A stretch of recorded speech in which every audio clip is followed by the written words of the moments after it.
How's it going, everybody? Welcome back to day 3 of our 7-day beginner series. Let's see. First off on the agenda, I moved safe houses. The other one did, it was good. I'm still going to use it for the farm plots, obviously, but I had to move over here because the other one didn't have a TV. I could have brought one, I guess, but this one's just easier to move in. And it had a little bit more appliances, amenities here. So thought I'd just come over here for the time being. You want to prioritize a vehicle, like I said.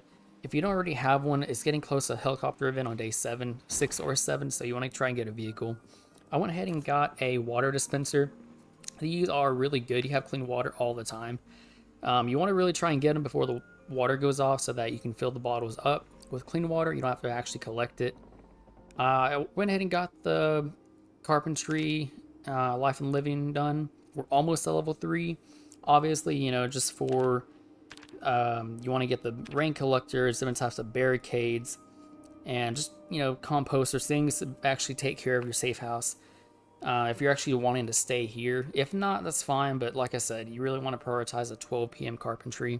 All right, so next up, you want to start trying to upgrade your weapons. I prefer an axe. You can use a crowbar if you want. Anything for melee that's going to have a sharp edge like the axe is going to be really good, especially when it comes to killing zombies, cutting wood, and all that. If you want to use a shotgun, just be careful because the radius for the sound is pretty big. You can attract zombies from everywhere. So be real careful when you're doing that. Don't really use guns if you don't have to. I kind of don't ever use guns. I just use melee. But completely up to you. Okay. So next up, you want to make sure that you are preparing for the long game. I know, I mentioned that in this safe house, they didn't really have these farming plots over here that they do in the big one. These are really good because if you're choosing to stay here long term, you can use these for farmland and always plant things around it as well. You don't have to, always do that, but it's definitely a good thing. Once you get your carpentry up, like I said, you can barricade your safe house and actually keep it safe. It is raining, so you can put some rain collectors out. When it comes to food, like I mentioned, you want to do all the fresh food first, like this fresh fish fillet. Definitely prioritize that first instead of canned, because canned goods are always going to be there with the non-perishables. Over here, you really want to see if you can try to find a generator. I don't know if this one would have it, I doubt it. But generators are one of the things that you really want to try to get to, especially when the power goes out. Super important. Now this window's not open. But yeah, pretty much just prioritize that. Like I said, plan for the long game, and you'll be good to go. Another thing that you really want to look into is trying to collect VHS tapes to put on here. Once the life and living does stop, it doesn't last forever, unfortunately, so you can't really get your levels if you don't watch them. You will have to go to the library and try and get either skill books or VHS tapes, whichever, if you have power.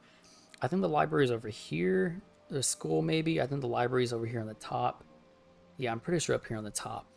Or the bookstore. You really want to try and prioritize those skill books, especially, after the early game, once this goes out, because like I said, it will not last forever. Alright, so a quick recap as always. First off, your main priority at this point should be a vehicle of any type. Like I said, it doesn't have to be crazy perfect. As long as they're not broken down like these over here, you should be good to go. Next up, like I said, for life and living, you want to hit that carpentry level 3. Level 3, you unlock so much more, so definitely try to hit that at 12 p.m. Super important in my opinion. Next up, I use an axe. Just drop by the fire station. Try to, prioritize getting something good for melee. Prioritize farmland if you can. If you're going to stay here, go ahead, but if not, don't worry about it. Just try to prioritize that wherever you move to. Next off, collect books, VHS tapes. Those skill books are going to be crazy good, especially after the early game. Next up, just collect, some good food. It doesn't have to be fresh. It can be canned at this point. If you're deciding to move, throw it in the back of your car, and you'll be all set. And that pretty much does it. So, as always, if you found anything helpful, hit that like and subscribe button, and I'll see you guys next time.